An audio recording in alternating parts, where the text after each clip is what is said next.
Nós vamos passar nesse instante a meditação de hoje.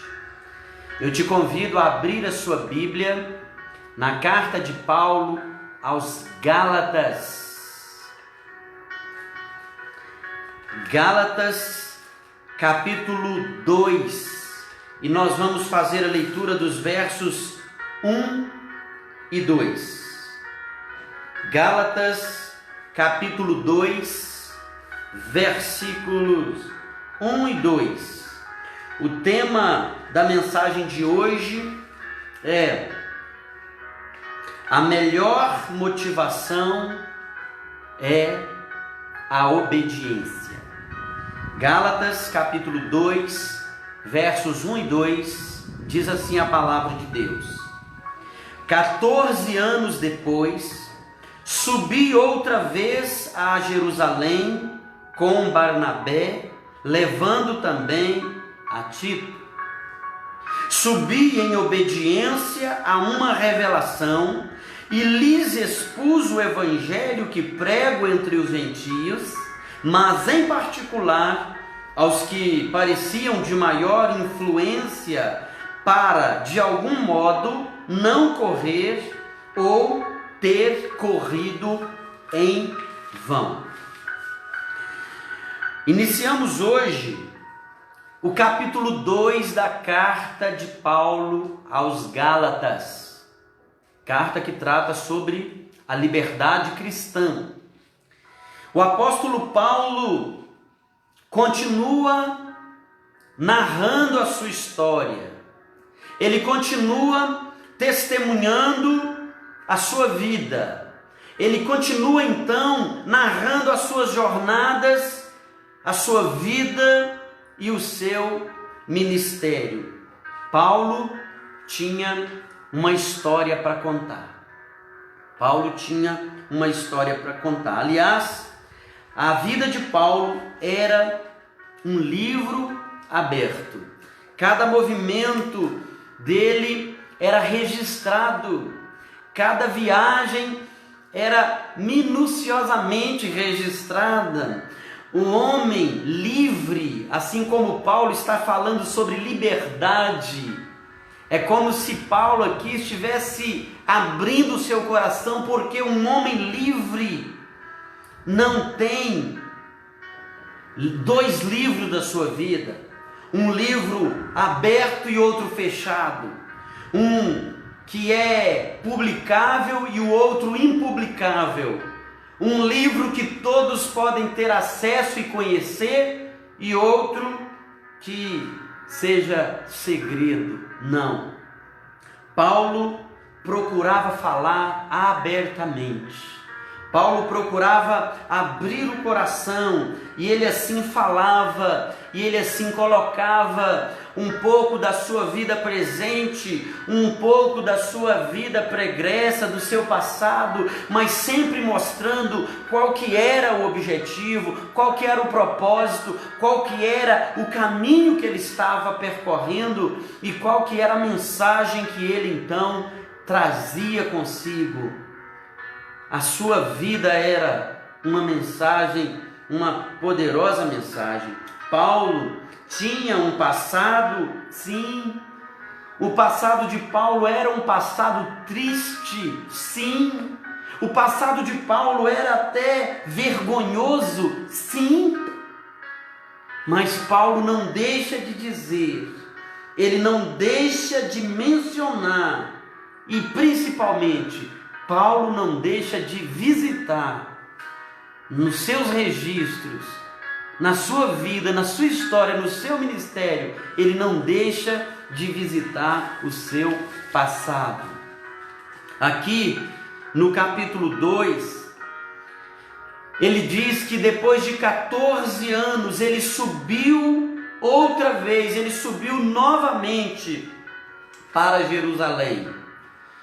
No capítulo 1, no versículo 18, ele havia subido. Lembra quando diz lá? Decorrido 3 anos, subi a Jerusalém para avistar-me com Cefas, permaneci com ele 15 dias e não vi outro dos apóstolos senão Tiago, o irmão do Senhor. Provavelmente Paulo havia subido sozinho, não sabemos.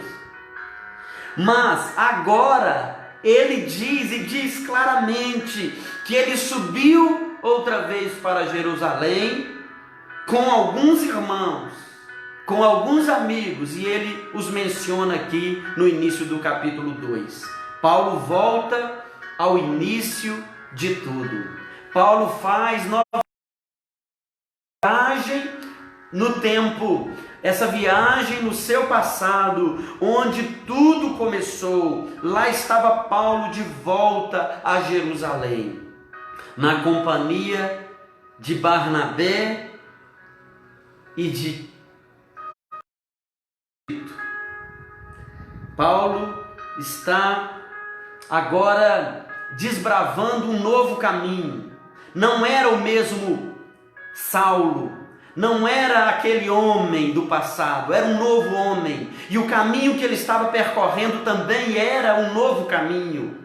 E é isso que é importante a gente pensar. Paulo está percorrendo o caminho da liberdade. Ele que vivera escravo da religião, escravo dos homens, Paulo agora está percorrendo o caminho da plena liberdade. Ele não está preso aos ritos, à religiosidade, ao zelo errôneo, ao qual ele vivia no seu passado.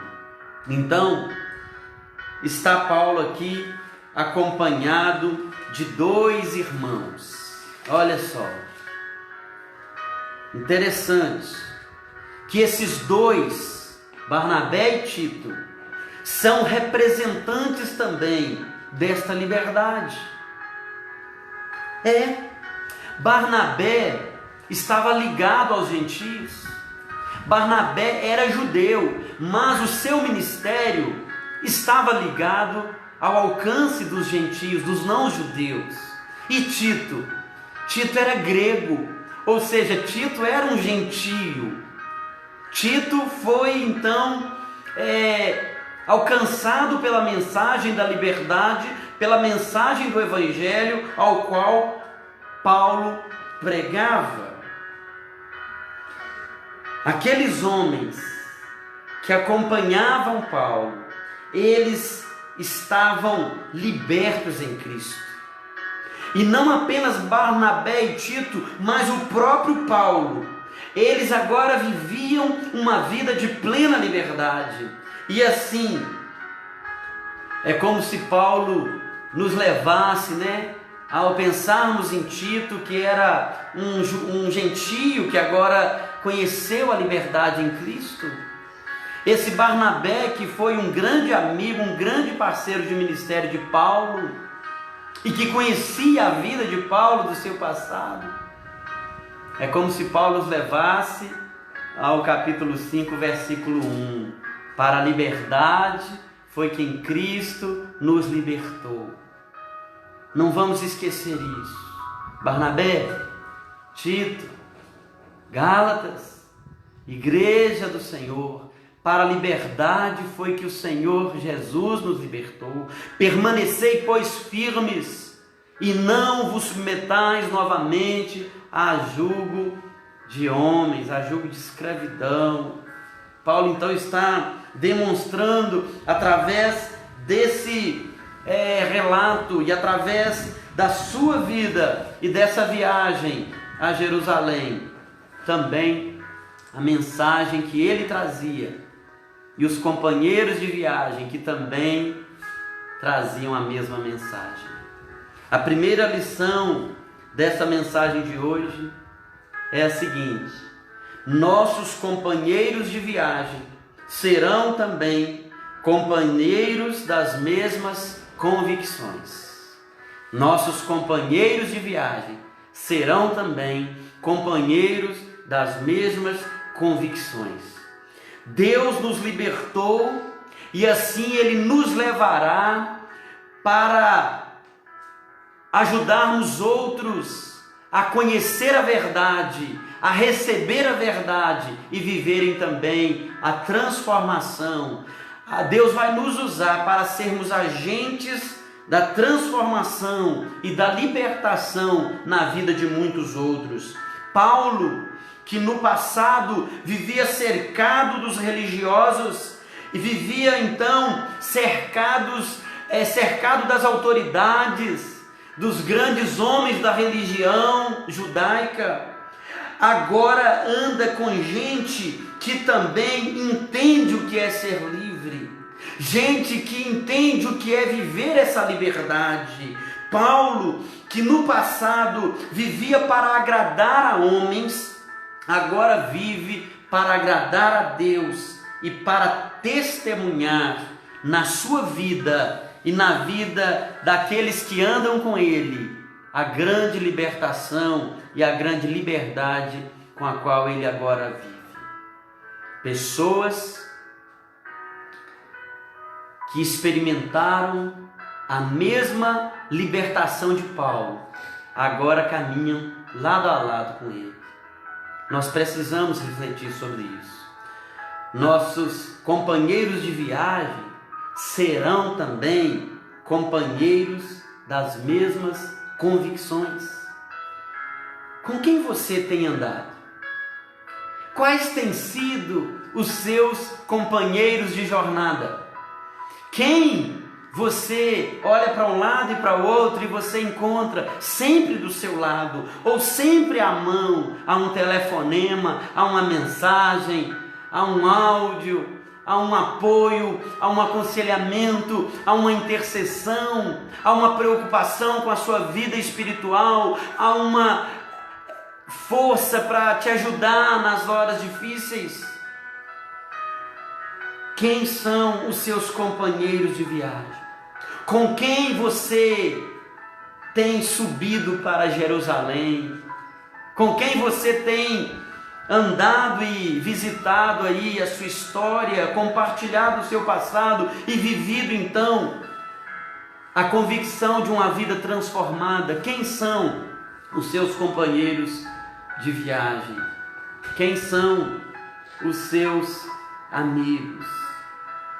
Eles são pessoas libertas, pessoas que entenderam a obra de Deus em Cristo Jesus, e assim eles caminham também com as dificuldades próprias que todos nós temos, mas com a convicção firmada de que Deus é Deus e que Cristo nos libertou para Deus, de que a nossa vida não está presa a nenhum emaranhado de religião, a nenhum rito ao qual vai nos prender a regrinhas e a leis, e nós vamos ficar sempre nos esbarrando daqui e dali, ou confundindo a nossa jornada com pessoas que ainda estão vivenciando essa lei, esses ritos, pessoas que não têm fé.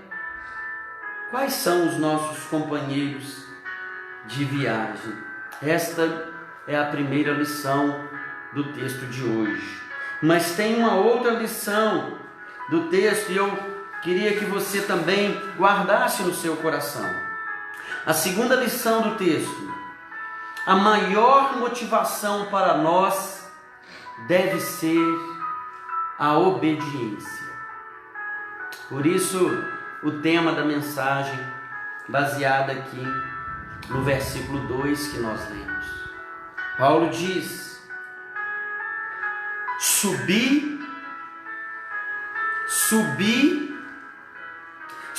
para Jerusalém, subi em obediência.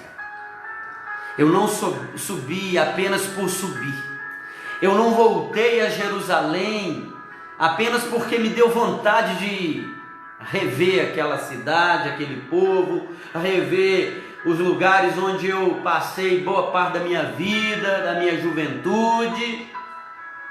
Eu não fiz apenas uma viagem no meu passado, na minha história, na cidade onde eu vivi boa parte da minha vida, não. Eu subi em obediência a uma revelação. A motivação da minha subida foi a obediência à voz de Deus, a revelação de Deus. Paulo sabia que ao chegar em Jerusalém, ele encontraria olhares indesejados, ele encontraria pessoas que certamente apontariam o dedo para ele em julgamento, ele encontraria oposição e questionamento quanto às suas convicções. Mas Paulo sabia que ele precisava voltar, que ele precisava subir, que o caminho para Jerusalém, por mais que fosse difícil e trouxesse todos esses elementos de perseguição, de afronta, de humilhação, de julgamento, de lembranças tristes, era uma decisão em obediência. Paulo está colocando em prática o que ele começou dizendo no início da carta, e várias vezes ele repetiu, que ele vivia, se movia e existia para agradar a Deus e não a homens, que ele não era apóstolo segundo a vontade de homens, que o chamado dele não era para ficar bem e receber aplausos de homens, mas que tudo que ele fazia era para agradar a Deus. E ao ter então essa revelação da parte de Deus, ele resolveu imediatamente subir para Jerusalém. A melhor maneira de agradar a Deus é obedecer a Deus. Alguém certa vez disse que o alfabeto do crente começa com O. O, B, D, C.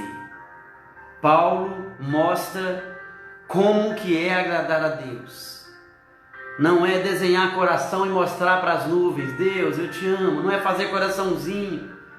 Agradar a Deus é obedecer a Deus. Paulo sabe que obedecer é melhor do que sacrificar. Paulo conhecia a história de Saul, quando naquele episódio, na demora de Samuel, Saul se precipitou e pôs-se a sacrificar, sem ser um sacerdote na casa do Senhor. Samuel chegou e falou com Saul: o que é isso que você está fazendo? Eu estou sacrificando.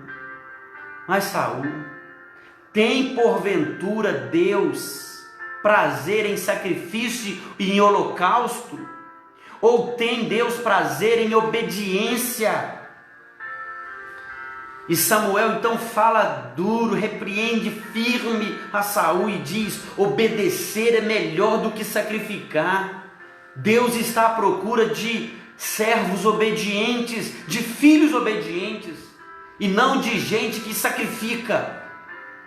O obedecer é melhor do que sacrificar, do que cumprir o rito da lei. Deus havia mandado que deveria haver o sacrifício, mas Ele mesmo diz que a obediência é melhor do que o sacrifício, porque a desobediência é como o pecado de feitiçaria, a rebelião é como o pecado de feitiçaria.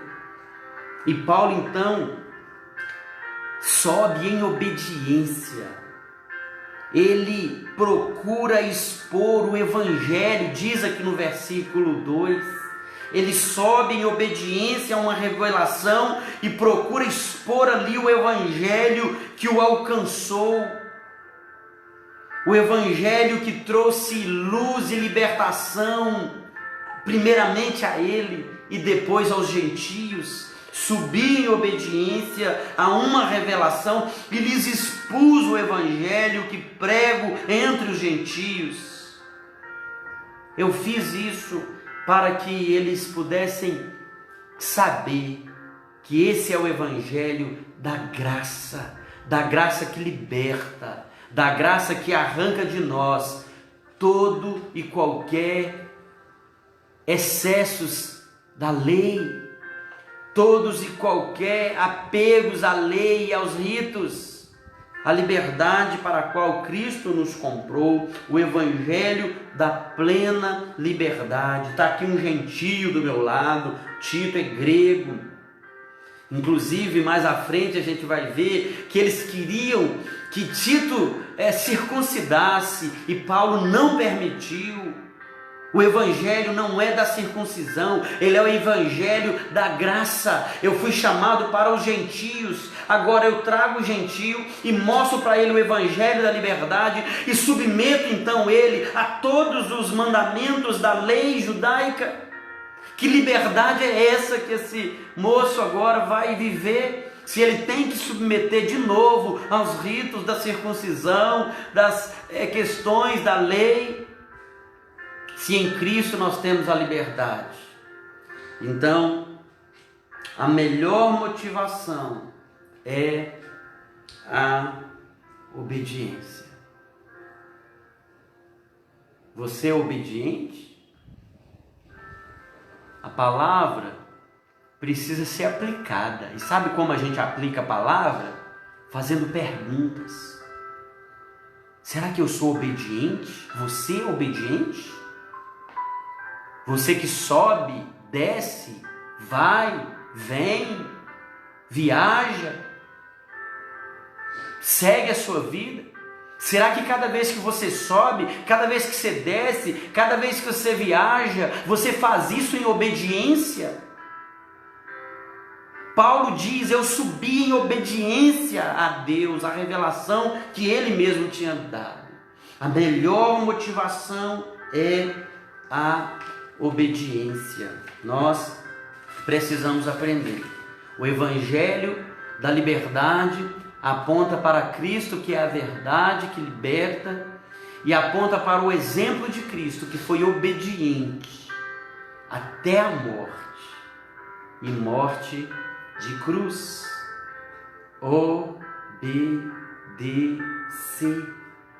Obediência em primeiro lugar. Essa é a motivação do crente. É isso que deve nos mover onde a gente for. Não ir porque eu resolvi ir, me deu na cabeça, me deu na telha, como dizem. Não, eu estou fazendo o que eu estou fazendo por obediência. E eu trago comigo pessoas que são testemunhas da minha nova vida. E pessoas que estão experimentando também essa nova vida de Deus. Essa nova vida de Deus. Eu quero concluir a palavra de hoje levando você a pensar nessa motivação. A obediência é a motivação, a verdadeira e melhor motivação. Paulo diz que ele subiu em obediência a uma revelação. Paulo está apontando para a grandeza da revelação de Deus.